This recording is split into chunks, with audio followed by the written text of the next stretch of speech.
Good, you're here. Keidel's most trusted scion was able to pull the truth from the mind of the last hive you captured. They're preparing something on Earth, in the Cosmodrome. Keidel believes they're stockpiling the light taken from our Guardians. She's having trouble getting precise readings. There's a barrier in the way. The Hive are trying to hide what they're doing from us. I need you down there. Find the Hive responsible, crush its spirit, tear it from the light, and drag it back here. Then we will lay its evil secrets bare. Do not hesitate. Show them your iron will.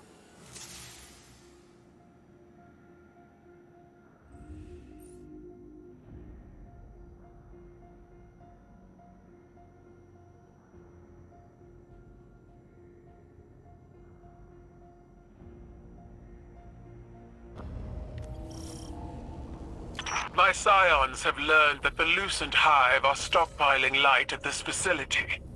They suspect that it's for a ritual of some kind, but their goal remains unclear. Whatever it is, we need to stop it. Indeed. Get down there and disrupt their operation by any means necessary.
Where did Savathun learn to use the light for her rituals? She spent enough time as Osiris to learn everything about us.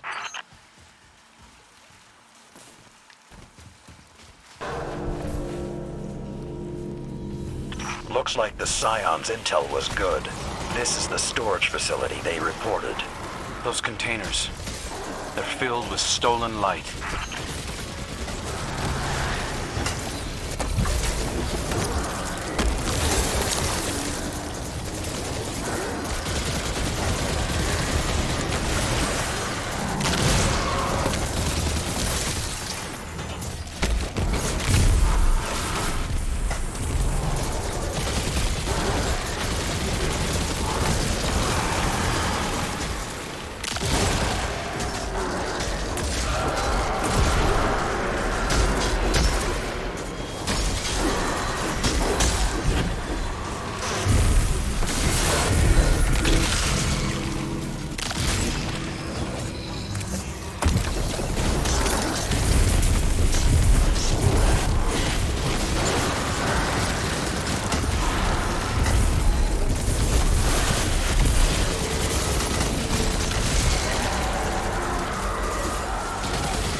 The target's getting away, Guardian.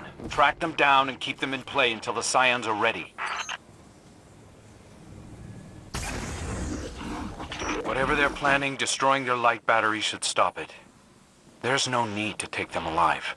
That's not your call to make. Stick to the plan.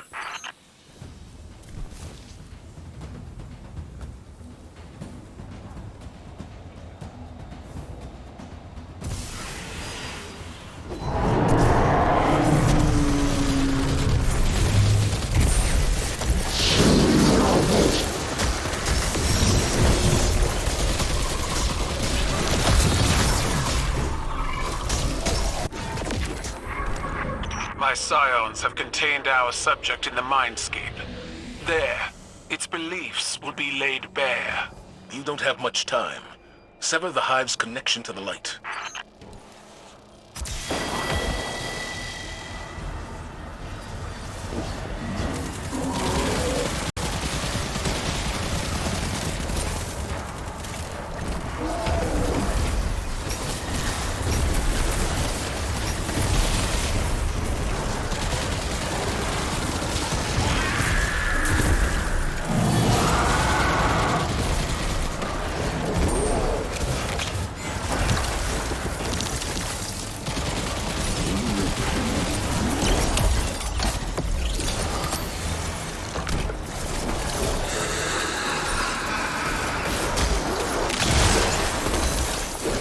Those psychic projections must be how Savathun manipulates her followers. However she does it, the synaptic spear will drive her out.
Zavala, our protege has expressed doubts about this plan. Crow has endured quite a bit since joining our ranks. Eternity is a long time not to suffer any doubts. If he can't handle the stresses, then he shouldn't be on the battlefield. This isn't a war game, Zavala. It's a war. Do you believe I am unaccustomed to war, Saladin? No. That's the problem. We don't have time to second-guess our every move.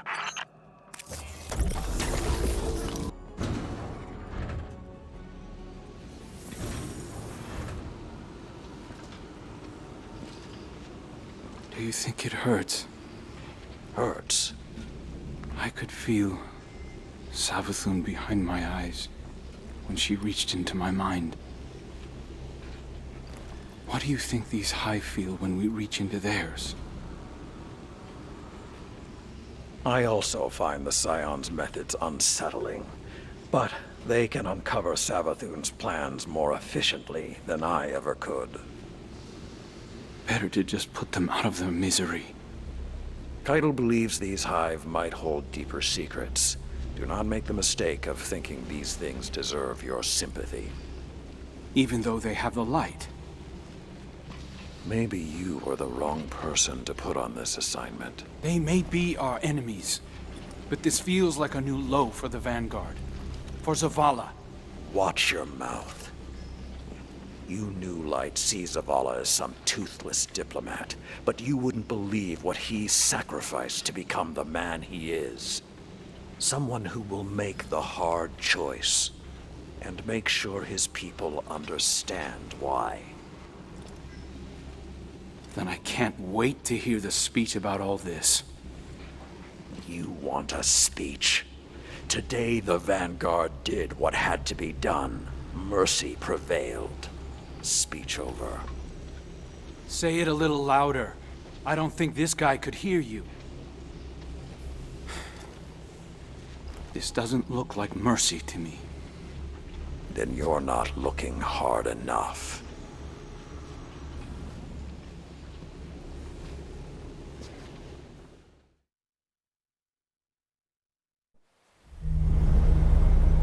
Long ago, even before there was a last city, I was deep on patrol in the old forest when a local villager sought me out. They asked me to catch a thief. I told them the Iron Lords were no mercenaries, but I saw their pride as well as their poverty. When they offered me a loaf of black bread instead of coin, I agreed. Just before sunrise, I caught my thief. A young girl, stealing what she could carry. Food when she could find it, coin when she couldn't, weapons to protect what she had taken. There was no fear in her eyes. She said the bandits in the forest ordered her to steal in exchange for protection. The penalty for theft in those times was death. Instead, I pulled the crest from around my neck and pressed it into her hands. I told her the wolves would protect her. In a settlement rich with stolen supplies, I found the bandits and cut them down. 38 lives to spare one. And for a time, I believed that was mercy. Many winters passed before I found myself back in that part of the old forest. This time, no one sought me out.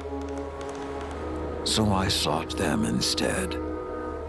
Wind blew through rotted wood and rusted metal where the village once stood. And behind it, graves. Then piled stones, then bare mounds of earth, and then a pit. My blood was high. I tore through the forest, hunting for those responsible. Finally, in a settlement rich with stolen supplies, I found her. A lightless woman, with my crest around her neck. There was no fear in her eyes. She spoke plainly.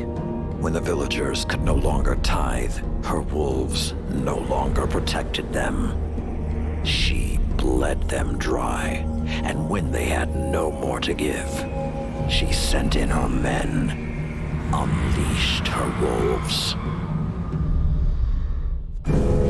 Mercy to an enemy cannot come at the cost of mercy for their victims. The right path isn't always easy to find. But once you do, the only question is whether you're strong enough to walk it.